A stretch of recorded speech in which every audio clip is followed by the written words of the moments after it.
제네바 교육교회 오인영 목사입니다. 보통 우리 목회자에 대한 분별을 어떻게 하느냐, 이거에 대해서 좀 제가 말씀을 드리겠습니다. 전반적으로 이제 성경에서 우리가 바라볼 때 참된 하나님의 종의 여러 특징이 있습니다. 특별히 이 부분에 있어서 이제 청교도, 우리 개혁주의자들이 아주 잘 그것들을 분석해 놨습니다.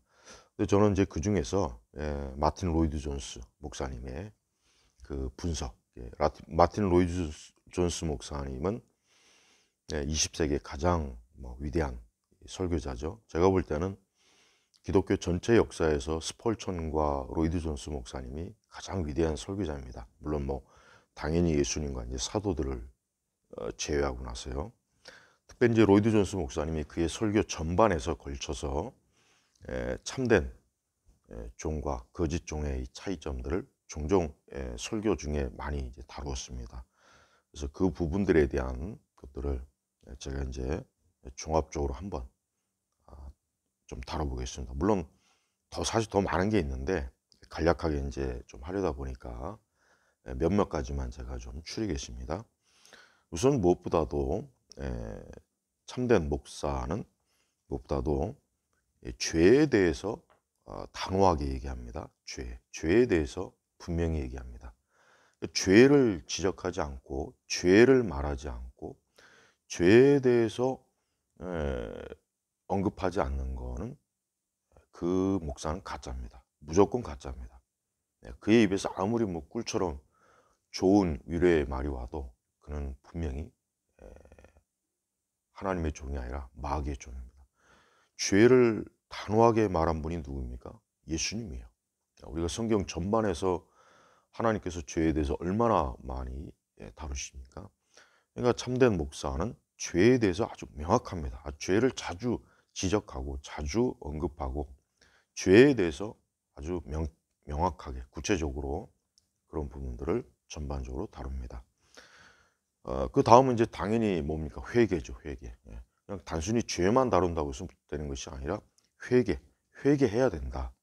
여기서 이제 말하는 회개라고 하는 것은 그냥 잠깐의 어떤 뉘우침, 나 잘못했어, 내가 좀 문제가 있었나 봐, 이것이 아니라 정말 구원, 하나님에 대한 하나님의 구원에 대한 열망, 자신의 죄를 깊이 각성해서 자기 죄가 너무 큰 것에 대해서 깨달아라.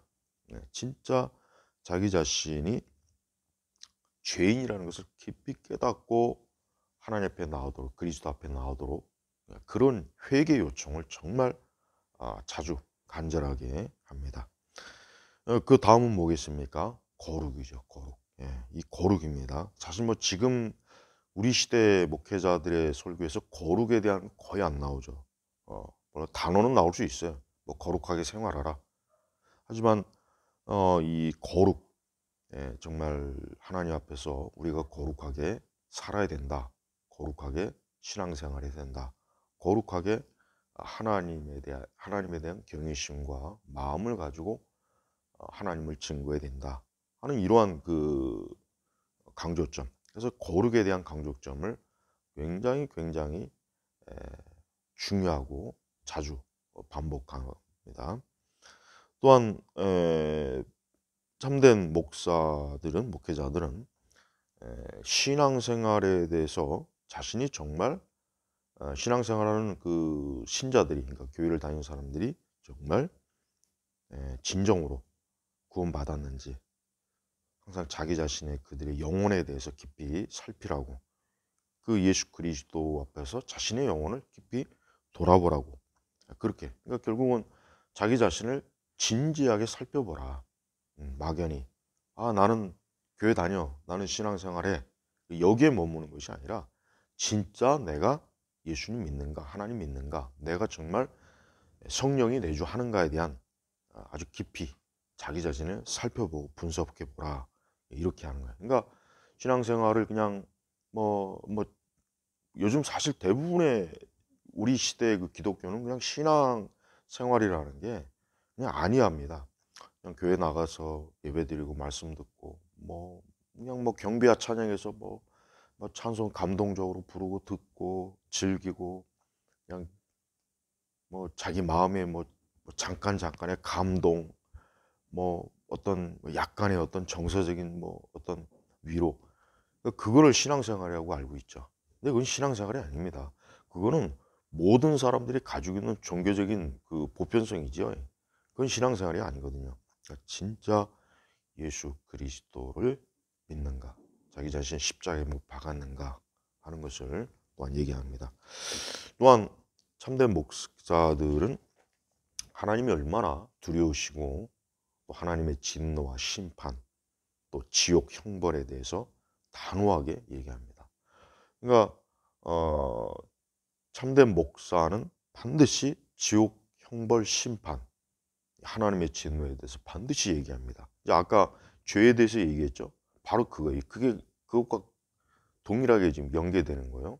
죄에 대해서 얘기했어요. 그러면 그 죄에 대해서 단순히 죄 짓지 말자 이것이 아니라, 죄인, 하나님 믿지 않는 죄인은 형벌, 지옥 형벌을 받는다. 영원한 형벌을 받는 거예요.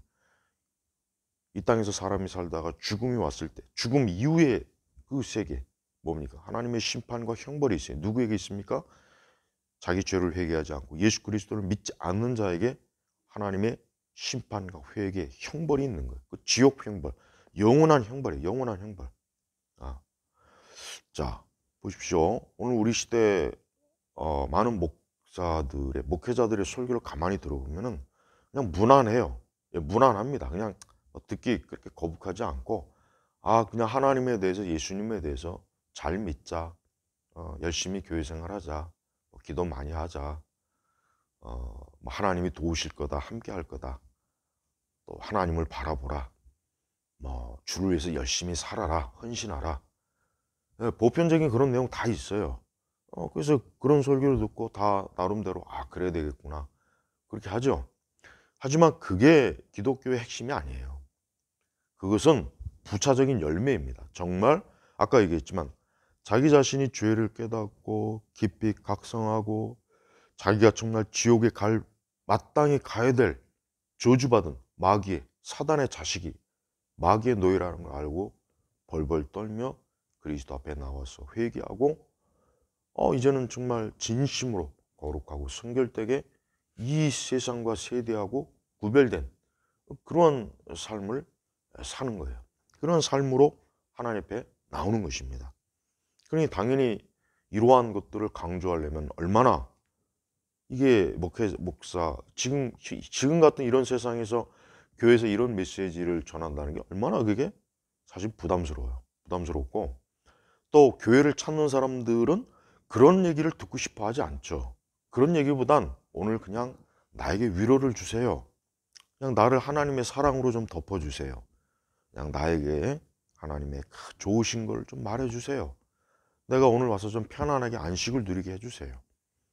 내 지친 심령을 다뤄주세요. 전부 다 그런 표정을 가지고 이제 교회 오잖아요. 또 교회 와서 재밌고 즐겁게 좀 교제하고 신나게, 다들 그걸 원한다고요. 그걸 목회자가 모르겠습니까? 잘 알죠. 왜 모르겠어요. 그러니 그런 회중들 앞에 심판, 지옥, 형벌, 그렇게 신앙생활 하다간 지옥 갑니다, 저주받습니다, 진짜 하나님의 거듭난 중생한 그리스도인인지 성도인지 신자인지 하나님의 자녀인지를 계속해서 그거를 증거한다는 게, 그게 얼마나 어려운 일이겠습니까? 자, 오늘 우리 시대 큰 교회 많습니다. 사람 모이는 교회 많아요. 제가 큰 교회라고 해서 비판하는 게 아니에요.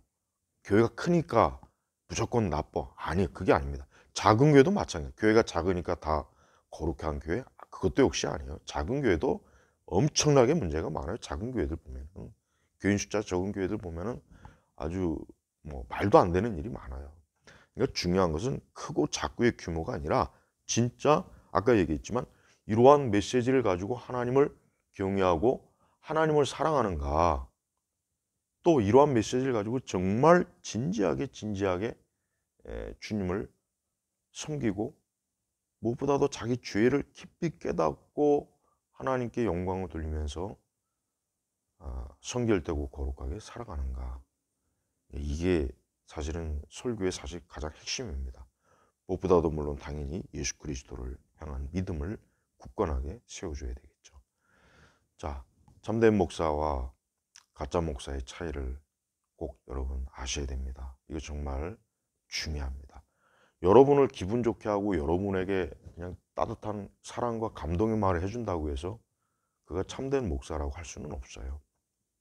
예. 그러니까 진짜 우리의 죄, 하나님 앞에서 우리 어떤 자인지를, 어떤 존재인지를 깊이 각성하고 깨닫게 하는 것. 그러면서 그리스도만을 전적으로 의지하고 하나님을 사랑하게 하는 것. 이게 참된 목사의 조건이라고, 어떤 표시라고 저는 분명히 말할 수가 있습니다.